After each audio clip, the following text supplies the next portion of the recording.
Innovations and creativity in science, engineering, technology, and math will be the drivers of tomorrow's economy. Jobs, jobs, jobs, jobs. Jobs. That's the word in 4 letters. Jobs.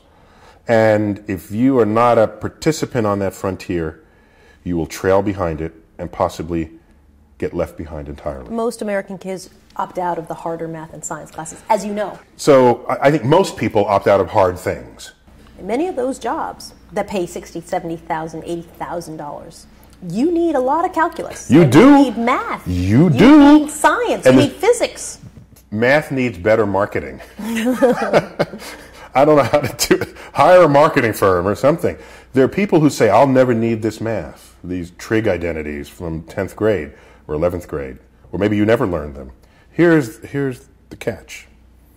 Whether or not you ever again use the math that you learned in school, the act of having learned the math established a wiring in your brain that didn't exist before.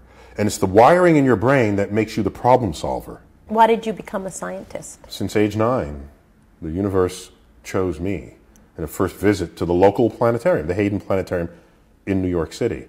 Ever since then, had you asked me what I want to be when I grow up, that annoying question that adults always ask, I would have said, an astrophysicist. So there's a value to students studying math and science at high levels, even if they don't want to be running the Hayden Planetarium. Even if you don't want to become a scientist, minimum you should ask of yourself, demand of yourself, is that you become scientifically literate.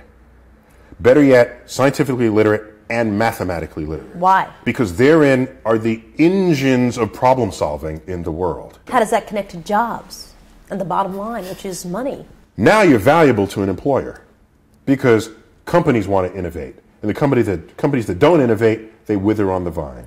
So the connection between STEM fields and financial stability of a nation is what needs to be established. That connection somehow is broken. People don't see it. Why don't Americans see it, the connection? Dare I say that maybe we're not trained to think that way? We're trained to think if you do A, then there must be B, cause and effect. Do you think Americans understand that chain of events? No. Are they starting to? No. You should be educated. And in the education, you should value science, engineering, technology, and math.